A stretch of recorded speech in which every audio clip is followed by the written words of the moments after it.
Bom, esse texto, não sei, eu acredito que todos conheçam, mas de repente para quem não conhece, o Prolegômenos é uma espécie de prefácio escrito por esses espíritos que estão aí embaixo, seja São João Evangelista, Santo Agostinho, São Vicente de Paulo, São Luís, Espírito de Verdade, Sócrates, Platão, Fenelon, Benjamin Franklin, Swedenborg e muitos outros que provavelmente anônimos também, e que foi uma espécie de primeiro recado a Kardec sobre a missão dele.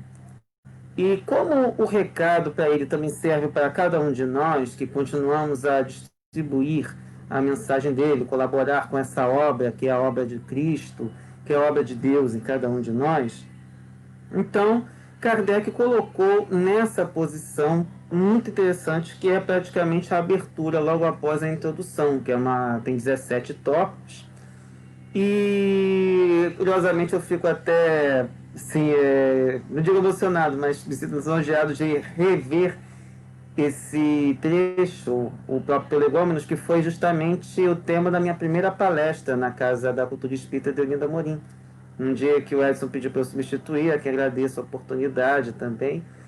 E vamos conversar um pouco sobre esse trecho, que é realmente bem significativo para cada um de nós. Porque, afinal, quem não sofreu algum tipo de crítica? E especialmente numa era em que as pessoas às vezes usam o anonimato para tecer críticas, no mínimo, não muito respeitosas, não muito construtivas, não muito amistosas. E Kardec, por ter sido a pessoa que angariou todas as mensagens, ficou com esse trabalho que não era um trabalho dos mais leves, muito pelo contrário, era um trabalho bastante denso, porque afinal selecionar mensagens do mundo inteiro, contra tudo e contra todos, num tema muito adverso, não era uma coisa muito simples. Então, especialmente quando a gente está, por exemplo, aqui conversando ou assumindo qualquer papel, qualquer trabalho, mesmo que seja lavar uma louça, mesmo que seja arrumar uma casa, dar uma aula, ministrar uma palestra, dirigir um ônibus, dirigir um carro, estamos sujeitos à crítica o tempo todo. E por estarmos num planeta de provas e de expiações, essas críticas realmente não são geralmente das mais agradáveis, porque afinal não temos ainda a sensibilidade, o cuidado de tecer críticas que façam o trabalho crescer, façam a pessoa de repente ter um cuidado.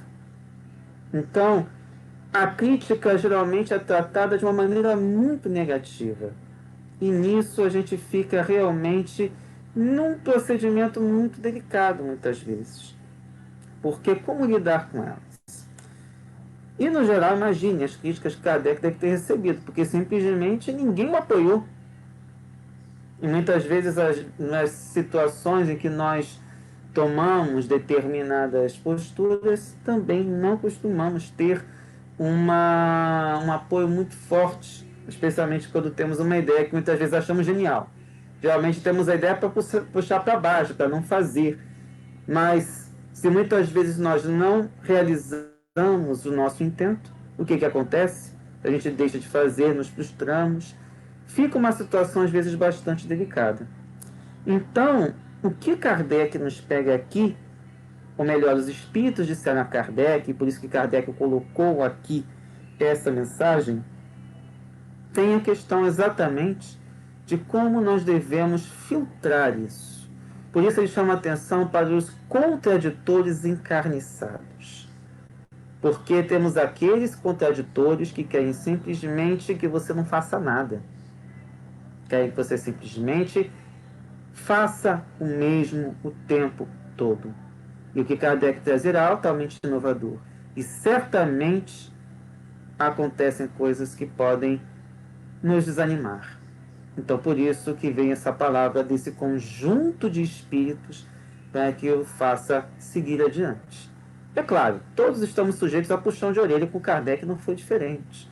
Mas nesse momento é que ele estava iniciando um trabalho de peso que mudou praticamente toda uma visão de muitas pessoas. Infelizmente não causou impacto no mundo inteiro como gostaríamos, mas de qualquer forma trouxe essa mensagem, serve para nós também com relação a nossas questões no cotidiano.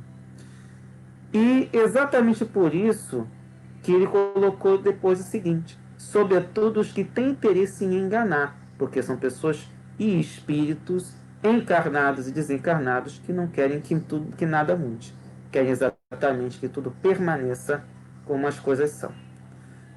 E aí, continuando, encontrá-los-á mesmo entre os espíritos, porque os que ainda não estão completamente desmaterializados procuram frequentemente semear a dúvida por malícia ou ignorância.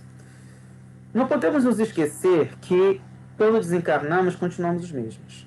Podemos até ter maior clareza das questões, das situações, mas nós não temos aqui, novamente, esse pedaço de carne, essa matéria que pode atrapalhar a nossa maneira de agir ou até mesmo esconder de outros encarnados nossos pensamentos.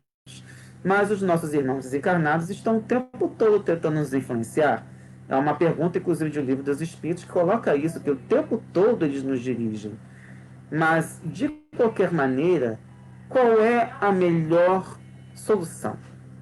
É sempre estudar, é sempre procurar estar atento, procurar fazer o exercício de revisão, conforme Santo Agostinho nos deixou lá no Livro dos Espíritos também, lá nas partes finais, e quando ele analisa, faz todo um trabalho de autoconhecimento, e detectando o que é bom e o que é ruim, nós vamos conseguir rever a nossa maneira, passar a sermos espíritos cada vez mais elevados, mas somente é possível com o nosso esforço, com a nossa boa vontade, como que Kardec teve ao se dedicar a esse trabalho.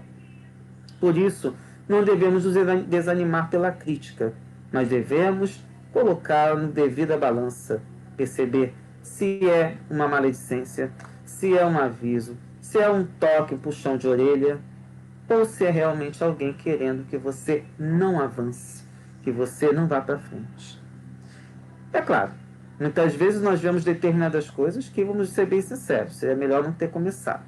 Mas se temos as condições e percebemos que esse é o caminho, por que não? Esse é o ideal. Vamos fazer a nossa parte, analisando com calma as coisas que acontecem e, claro, filtrando, percebendo quais são as impressões que nos chegam, porque afinal todos somos médios em algum grau. Todos nós percebemos de alguma forma como as mensagens dos nossos irmãos desencarnados nos chegam e a qualidade das ideias, exatamente tendo como a nosso metro, a nossa medição, a moral evangélica, que está no estudo do Evangelho segundo o Espiritismo. Certo?